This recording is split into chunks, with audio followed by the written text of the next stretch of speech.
Good morning, students. Welcome to your 11th accounts class. And today we will discuss on the chapter first, Introduction to Accounting. I think you have the interest on business, trade. That's why you selected this subject. And we will discuss on the meaning of the accounting. Our subject account is based on the numerical questions. 80% of its part is based on numerical questions and 20% is based on the theory part. So when you will understand numerical portion nicely, then automatically you will understand the theory portion also.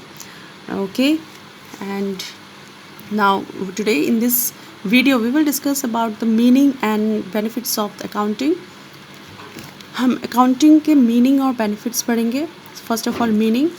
Accounting is a systematic process of identifying, measuring, recording, classifying, summarizing, interpreting and communicating financial information. Accounting एक ऐसा subject है जिसमें हम अपने records को रखते हैं और जो भी बिजनेस ट्रांजैक्शंस हमने किए होते हैं उसको प्रॉपरली मेंटेन करते हैं और उसको कैसे मेंटेन करना है वो हम इस सब्जेक्ट के थ्रू सीखते हैं. तो ये सब्जेक्ट पढ़ने के बाद आपको किसी के ऊपर डिपेंड नहीं होना पड़ेगा. आप अपने रिकॉर्ड्स अच्छे से मेंटेन करोगे, क्लासीफाई कर सकते हो, आइडेंटिफाई कर सकते हो, मेज़र कर सकते हो. उन रिकॉर्ड्स को सिस्टमेटिक कैसे रखना है, सिस्टमेटिक प्रोसेस से कैसे रखना है, वो सारी चीज़ें आप इस अकाउंट सब्जेक्ट को पढ़ने के बाद आप सीख जाओगे. एंड लास्ट ऑफ ऑल कि आपको उसको कम्युनिकेट भी करना होता है, तो कम्युनिकेट करना भी आपको आ जाएगा with the help of this accounting subject. This is the meaning of accounting. Now we will discuss on the advantages of accounting. After meaning मैंने advantages लिया हुआ है, benefits लिया हुआ है सब्जेक्ट का. क्यों? क्योंकि किसी भी सब्जेक्ट को पढ़ने से पहले आपको उसके benefits जानना बहुत ज़रूरी होता है. बेनिफिट्स जब जानोगे किसी भी सब्जेक्ट को पढ़ने से पहले तो आपको इंटरेस्ट आएगा उस सब्जेक्ट में. आपको ये पता चल जाएगा कि मैं इस सब्जेक्ट को क्यों पढ़ रही हूँ या क्यों पढ़ रहा हूँ, मेरे पढ़ने के क्या कारण है. क्योंकि इसमें ये बेनिफिट्स है, इतने बेनिफिट्स हैं, इसीलिए मैं इस सब्जेक्ट को पढ़ रहा हूँ. तो ये सब्जेक्ट पढ़ने के बेनिफिट्स जानना बहुत ज़रूरी है. तो सबसे पहले first point is replaces memory. When you will study this subject then it replaces memory. अब कैसे ये देखते हैं, एक एग्जांपल लेते हैं. आपने एक दुकान खोली है, दुकान खोली, नई दुकान खोल रखी है. आपके अभी 100 कस्टमर्स बने हुए हैं. 100 कस्टमर्स में से ऐसा तो नहीं हो सकता कि सारे कस्टमर्स आपको पैसे में ही आपसे ख़रीदेंगे, पैसे देकर ही ख़रीदेंगे. हमारे कुछ कस्टमर्स ऐसे भी होते हैं जो सामान तो ले लेते हैं लेकिन ये कहते हैं कि आफ्टर 1 वीक और 10 days we will pay the money. Means उधार हो जाता है और आप उनको मना भी नहीं कर सकते क्योंकि उनकी पहचान हो चुकी है आपके पास, आपके साथ आपके लगातार कस्टमर हो गए हैं वो. तो आप क्या करोगे, उनको ना नहीं कह सकते हो, आपने उनको क्रेडिट में दे दिया.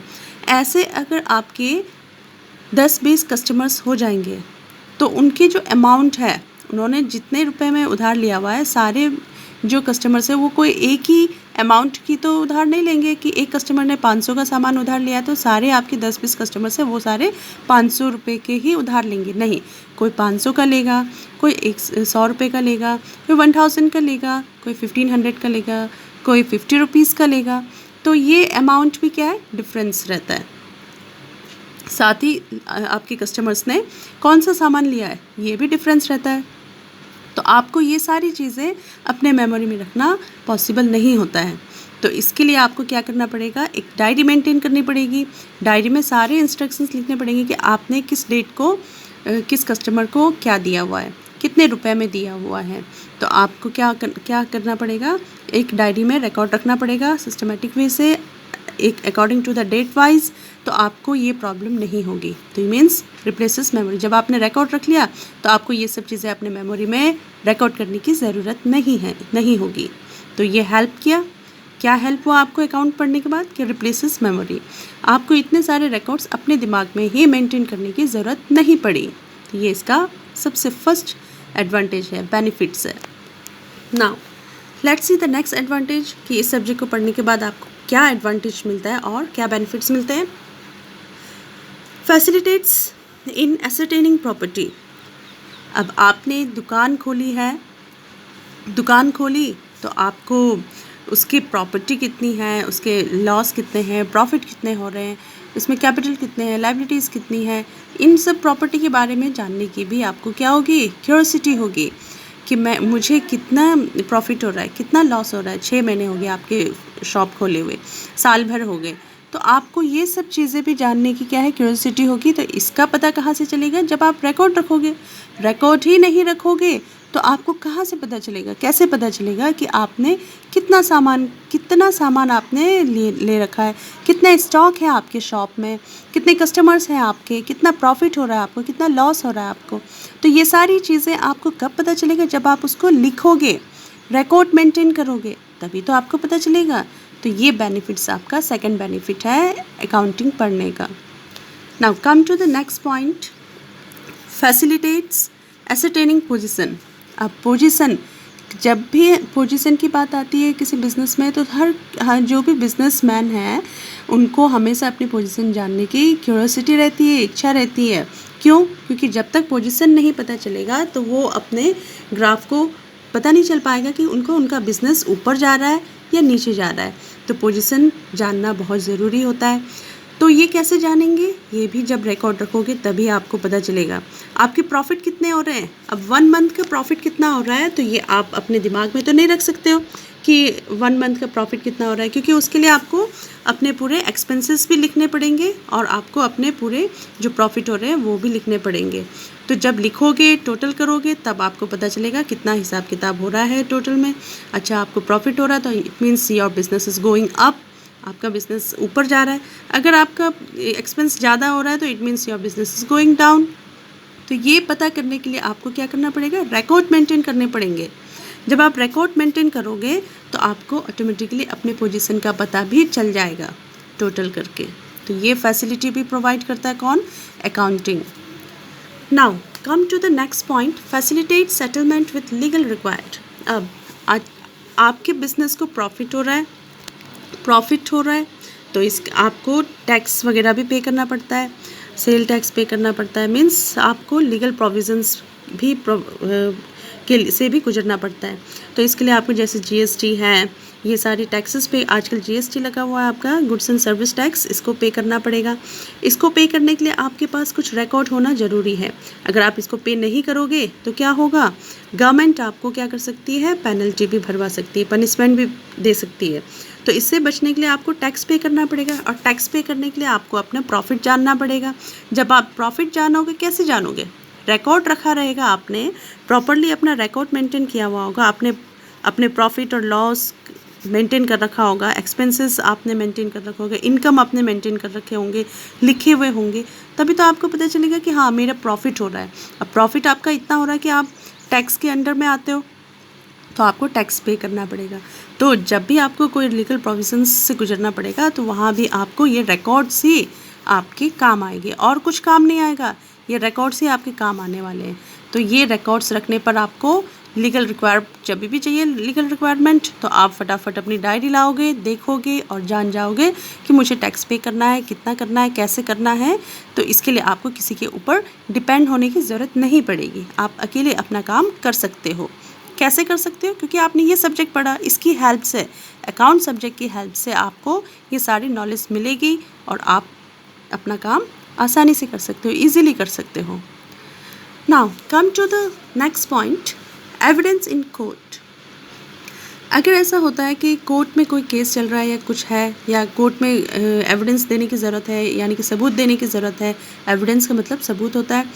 अगर आपको एविडेंस देने की ज़रूरत है तो आप कहाँ से लाओगे, अगर आपने रिकॉर्ड मेंटेन ही नहीं किया है तो आप कहाँ से लाओगे, क्या एविडेंस दोगे, क्या प्रूफ दोगे। जब आपके पास रिकॉर्ड रहेगा, रिकॉर्ड प्रॉपरली मेंटेन रहेगा, तो आप उसको क्या उनको दिखाओगे कि इस डेट को ये सामान लिया हुआ है, इस डेट को ये इस कस्टमर को मैंने बेचा है, इस डेट को मैंने इतना सामान ले रखा है, इतनी अमाउंट का सामान मैंने ले रखा है। तो ये एक क्या हो जाएगा, एविडेंस रहेगा। और इसको आप प्रॉपरली मेंटेन करते हो तो कोर्ट भी इसको एफिलिएट करता है, कोर्ट भी इसको एक्सेप्ट करता है कि हाँ इसने जो है ये रिकॉर्ड मेंटेन प्रॉपरली कर रखा है, तो ये क्या बनावटी नहीं है, ये असली का है, रियल है, और कोर्ट में भी ये एक एविडेंस प्रूफ की तरह काम करता है। तो ये बेनिफिट भी मिल गया आपको, कोर्ट में भी एविडेंस के तौर पर आपने इसको दे दिया, तो ये बेनिफिट भी आपको अकाउंट सब्जेक्ट पढ़ने पर मिलता है। Now come to the next point, accounting helps in minimising disputes. आपका बिजनेस है, आपके कस्टमर्स इतने सारे हैं, तो आपके डिस्प्यूट होने के चांसेस भी हो जाते हैं, बट डिस्प्यूट होने के चांसेस आप कम कर सकते हो, इसको रिड्यूस कर सकते हो। कैसे रिड्यूस कर सकते हो? रिकॉर्ड रख करके। आपने रिकॉर्ड रखा होगा तो आप उसमें क्या लिखोगे? डेट लिखोगे, कस्टमर का नाम लिखोगे, कस्टमर ने क्या चीज़ खरीद रखा है, क्या सामान खरीद रखा है उसको लिखोगे, कितने रुपए में खरीद रखा है, कितने पैसे उसने उस समय पे कर दिए, कितने पैसे उसने अब देना बाकी है। तो ये सारी चीज़ें जब आप रिकॉर्ड करोगे तो डिस्प्यूट होने के चांसेस क्या हो जाएगा? कम हो जाएगा, मिनिमाइज हो जाएगा। क्योंकि जब कोई कस्टमर आता है और आप उसे कहते हो कि हाँ भाई आपने 1000 रुपये देना बाकी है, तो वो कहेगा कि नहीं भाई 1000 रुपये क्यों, मैंने तो 800 रुपये देना है। तो आप फटाफट जाओगे और अपनी डायरी लेके आओगे और उसको दिखा दोगे, क्योंकि आपने तो रिकॉर्ड डेट वाइज मेंटेन कर रखा है। और जब आपने उसको दिखाया कि भाई देखो आपने इस डेट में ये सामान लिया था, इस डेट में ये आपने इतने पैसे पे किए थे और आपको अब इतने पैसे पे करना बाकी है, तो आप क्या करोगे? डिस्प्यूट होने वाला था जो, उसको आपने रिड्यूस कर दिया, ख़त्म कर दिया, मिनिमाइज कर दिया with the help of account की हेल्प से आपने उसको दिखा दिया। जो रिकॉर्ड आपने सिस्टमेटिक वे से मेंटेन किया था, तो वो भी मुकर नहीं सकता भाई, इसने तो डेट वाइज मेंटेन कर रखा है, मैंने जो प्रोडक्ट खरीदा था, जितनी अमाउंट का खरीदा था, वो सारे उसने लिखे हुए हैं, तो कस्टमर भी अपने बात से मुकर नहीं सकता। मीन्स जो आपने कहा हुआ है उसको वो सही मानेगा और जितनी अमाउंट उसको असली में देनी है उतनी अमाउंट वो पे कर देगा और डिस्प्यूट आपका सेटल हो जाएगा। तो this helps in minimising dispute also. Now come to the next point, assistance to management. अब आपने देखा आप कैसे रिप्लेस करते हो मेमोरी को, और आपके जो प्रॉपर्टी को कैसे मेंटेन करना है, क्या क्या चीज़ें हैं, वो सारी नॉलेज आपको मिल जाती है। आपको अपनी पोजीशन के बारे में आपको नॉलेज मिल गया, आप लीगल रिक्वायरमेंट में आपको ये हेल्प कर रहा है, आप अकेले ही इसको सॉल्व कर सकते हो। एविडेंस मिल गया आपको, मिनिमाइज डिस्प्यूट में हेल्प कर रहा है ये। तो देखिए कितनी सारी चीज़ें में आपको हेल्प कर रहा है। तो अब आप क्या कर सकते हो? असिस्टेंट टू मैनेजमेंट, अपने बिजनेस को मैनेज कर सकते हो। कैसे मैनेज कर सकते हो? प्रॉपरली रिकॉर्ड रख करके, क्योंकि आपको तो अब नॉलेज हो गया है, पता चल गया है कि मैंने किस तरीके से अपने रिकॉर्ड मेंटेन करने हैं, तो आप इसको अच्छे से रखोगे। तो और आप अपने आप को आप एक ऐसे बिजनेसमैन हो गए हैं जिनको पूरा नॉलेज है, कैसे रिकॉर्ड रखना है आपको नॉलेज हो गया। और अपने आप को ऐसे बिजनेसमैन से कंपेयर करिए जिसको किसी बात का नॉलेज नहीं, अकाउंटिंग का कोई नॉलेज नहीं है, तो क्या होगा? दोनों बिजनेस में डिफरेंस होगा। आपका बिजनेस क्या होगा? आगे बढ़ेगा, आपका ग्राफ प्रॉफिट का ऊपर जाएगा और उसका जो है क्या हो जाएगा? मीन्स उसका ऐसे ही रहेगा, नीचे भी जा सकता है या कैसे भी हो सकता है, क्योंकि उसको वो प्रॉपरली मेंटेन नहीं कर रहा है अपने रिकॉर्ड्स को, और आप अपने रिकॉर्ड्स को प्रॉपरली मेंटेन कर रहे हो with the help of account, तो आपका रिकॉर्ड, आपका प्रॉफिट भी अच्छा रहेगा। पूरी चीज़ें आप लिख रहे हो, सारी चीज़ें आपके पास प्रूफ है, तो आप क्या कर सकते हो? अपने प्रॉफिट को ऊपर लेके जा सकते हो। तो ये बेनिफिट्स मिलते हैं आपको अकाउंट सब्जेक्ट पढ़ने के। तो I hope you have understood all the students. Good day students.